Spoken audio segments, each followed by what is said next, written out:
नमः शिवाय। हर हर महादेव। मेरे प्यारे शिव भक्तों, धर्म कथा संसार में आपका एक बार फिर से बहुत बहुत स्वागत है। आज हम शिव पुराण की उस पावन धारा में डुबकी लगाने जा रहे हैं जहां हमें जीवन जीने का असली अर्थ समझ आएगा। शिव भक्तों, हम अक्सर सोचते हैं कि ईश्वर को प्राप्त करने के लिए बहुत बड़े बड़े यज्ञ या कठिन पूजा पाठ की आवश्यकता होती है, लेकिन हमारे परम पूज्य सनत कुमार जी और वेद व्यास जी के बीच हुआ यह संवाद हमारी आंखें खोल देता है। आज के इस अध्याय में हम जानेंगे कि कैसे साधारण से दिखने वाले कर्म जैसे प्यासे को पानी पिलाना, एक वृक्ष लगाना या केवल सत्य बोलना आपको स्वर्ग का अधिकारी बना सकता है। तो अपनी आंखें मूंद लीजिए, मन में महादेव का ध्यान कीजिए और बड़े ही प्रेम से सुनिए यह पवित्र कथा। अब कथा प्रसंग आगे बढ़ता है। परम ज्ञानी सनत कुमार जी महर्षि व्यास जी को उपदेश दे रहे हैं।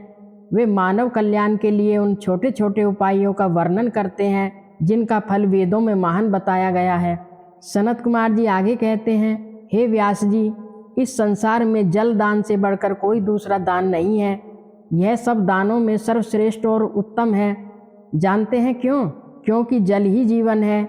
यह जल ही है जो इस धरती के समस्त जीव जंतुओं की प्यास बुझाता है और उन्हें तृप्त करता है। भक्तों, जरा सोचिए, जेठ की तपती दोपहर में अगर किसी प्यासे कंठ को 2 घूंट शीतल जल मिल जाए तो उसकी आत्मा से जो आशीर्वाद निकलता है वो सीधे ईश्वर तक पहुंचता है। इसलिए सनत कुमार जी कहते हैं कि हर मनुष्य को बड़े प्रेम और स्नेह के साथ प्याऊ लगवाना चाहिए। दूसरों के लिए पानी का प्रबंध करना अनिवार्य धर्म है। केवल पानी पिलाना ही नहीं बल्कि जल का संचय करना यानी तालाब या कुआं खुदवाना भी बहुत बहुत पुण्य का काम है। शास्त्र कहते हैं कि जलाशय या तालाब का निर्माण करना इस लोक में तो सुख देता ही है, परलोक में भी महान आनंद की प्राप्ति कराता है। यह बात पूर्णतः सत्य है, इसमें तनिक भी संदेह नहीं है। इसलिए हर सामर्थ्यवान मनुष्य को कुआं, बावड़ी या तालाब अवश्य बनवाना चाहिए।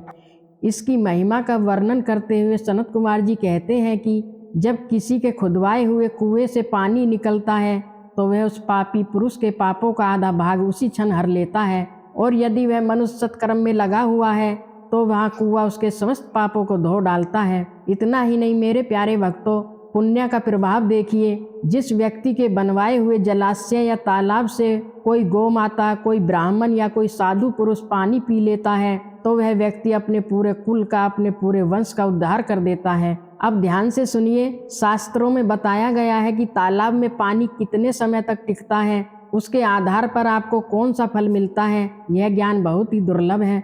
सनत कुमार जी कहते हैं कि जिस जलाशय में गर्मी के मौसम में भी पानी नहीं सूखता, सदा बना रहता है, उस तालाब का निर्माण करने वाला व्यक्ति जीवन में कभी भी विषम संकट या दुख में नहीं पड़ता। ब्रह्मा जी का कथन है कि जिसके तालाब में केवल वर्षा ऋतु में ही जल ठहरता है उसे प्रतिदिन अग्निहोत्र यज्ञ करने का फल प्राप्त होता है, और यदि पानी शरद ऋतु या पानी सर्दियों की शुरुआत तक ठहरा रहे तो उसे 1000 गायों के दान, सहस्त्र गोदान का फल मिलता है। पुण्य का यह कर्म यही नहीं रुकता। जिसके तालाब में हेमंत और शिशिर ऋतु कड़कड़ाती ठंड तक पानी मौजूद रहता है उसे बहुत ही स्वर्ण मुद्राओं की दक्षिणा वाले यज्ञ का फल प्राप्त होता है।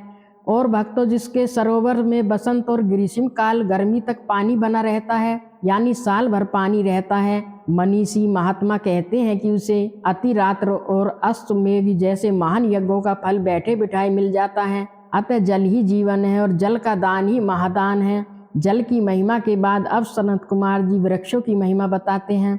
आज के समय में हम वृक्ष काटते जा रहे हैं, लेकिन हमारे पुण्य क्या कहते हैं, सुनिए। सनत कुमार जी कहते हैं कि जो व्यक्ति वीरान या दुर्गम स्थानों में जहाँ कोई छाया नहीं है वहाँ वृक्ष लगाता है, वह अपनी बीती हुई और आने वाली दोनों पीढ़ियों को तार देता है। इसलिए जीवन में वृक्ष अवश्य लगाने चाहिए। जानते हैं क्यों? क्योंकि ये वृक्ष लगाने वाले के लिए पुत्र के समान होते हैं। जैसे एक पुत्र अपने माता पिता की सेवा करता है, वैसे ही वृक्ष अपनी छाया और फल से सेवा करते हैं। इनमें कोई संशय नहीं है।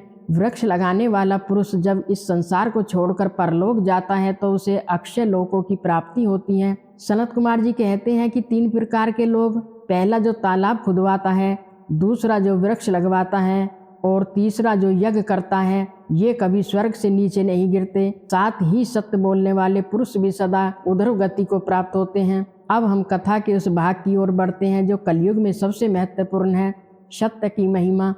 सनत कुमार जी आगे कहते हैं, हे व्यास, सत्य ही परब्रह्मा है, सत्य ही सबसे बड़ा तप है, सत्य ही श्रेष्ठ यज्ञ है और सत्य ही सर्वोच्च ज्ञान है। जब सब सो रहे होते हैं तब भी यह सत्य जागता रहता है।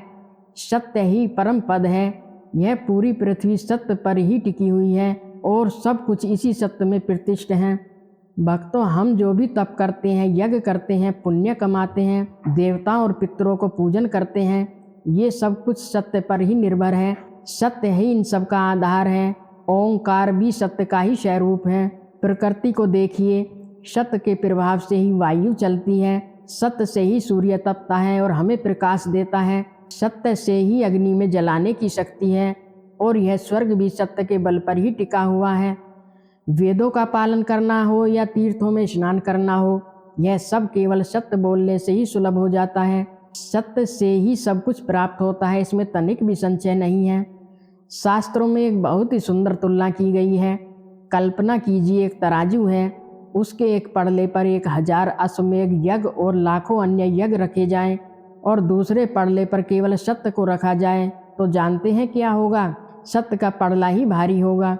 देवता, पितर, मनुष्य, नाग, राक्षस और इस चराचर जगत के सभी प्राणी केवल सत्य से ही प्रसन्न होते हैं। सत्य ही परम धर्म है, सत्य ही परम पद है और सत्य ही साक्षात परमात्मा है। इसलिए मेरे प्यारे भक्तों, जीवन में चाहे कैसी भी परिस्थिति क्यों न हो, सदा सत्य बोलना चाहिए। बड़े बड़े मुनि भी कठोर तपस्या करके स्वर्ग गए, लेकिन जो सत्य के मार्ग पर चले वे भी उसी स्वर्ग के निवासी बने। सत्य से बढ़कर दूसरा कोई धर्म नहीं है। सत्य एक ऐसा तीर्थ है जो अगाध है, विशाल है और पवित्र है। हमें योग युक्त होकर मन में इस सत्य रूपी तीर्थ में स्नान करना चाहिए।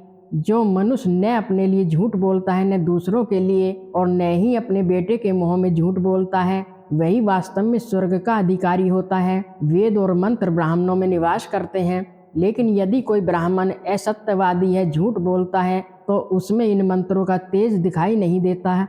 अतः प्रण लीजिए कि हम सदा सत्य बोलेंगे। अंत में सनत कुमार जी तप यानी तपस्या की महिमा बताते हैं। वे कहते हैं, मुने, इस संसार में ऐसा कोई भी सुख नहीं है जो बिना तपस्या के मिल जाए। तप से ही सारा सुख मिलता है, जिसे हम सौभाग्य कहते हैं, सुंदर रूप कहते हैं, आरोग्य कहते हैं। यह सब तपस्या का ही फल है। जो विद्वान है, वेद वेता है, वे जानते हैं कि ज्ञान और विज्ञान भी तप से ही प्राप्त होते हैं। यहाँ तक कि स्वयं परमपिता ब्रह्मा जी बिना किसी परिश्रम के जो इस संपूर्ण विश्व की सृष्टि करते हैं, वह उनकी तपस्या का ही फल है। भगवान विष्णु जो इस जगत का पालन करते हैं, वे भी तपस्या के प्रभाव से ही करते हैं। और हमारे आराध्य देवादिदेव महादेव भगवान रुद्र जो संहार करते हैं, वह तपस्या के बल से ही करते हैं। यहाँ तक कि शेषनाग जी जो इस पूरी पृथ्वी भूमंडल को अपने फन पर धारण कर रखा है, वह भी उनके तप का ही प्रभाव है। तो भक्तों, आज की इस शिव पुराण कथा से हमें क्या सीख मिली? हमने सीखा कि जीवन में पुण्य कमाना कठिन नहीं है। प्यासे को पानी पिलाना और जल का संरक्षण करना बहुत बड़ा धर्म है। हमें अपने जीवन में वृक्ष जरूर लगाने चाहिए, क्योंकि वे हमारे पुत्र समान हैं। सत्य ही ईश्वर है। झूठ का त्याग करके ही हम महादेव को पा सकते हैं। और जीवन में कुछ भी पाने के लिए तप यानी कठिन परिश्रम और अनुशासन अनिवार्य है। सनत कुमार जी और व्यास जी का यह संवाद हमें लोक और परलोक दोनों को सुधारने का मार्ग दिखाता है। तो भक्तों, उम्मीद है आज का यह अध्याय आपके मन को शांति और प्रेरणा से भर देगा।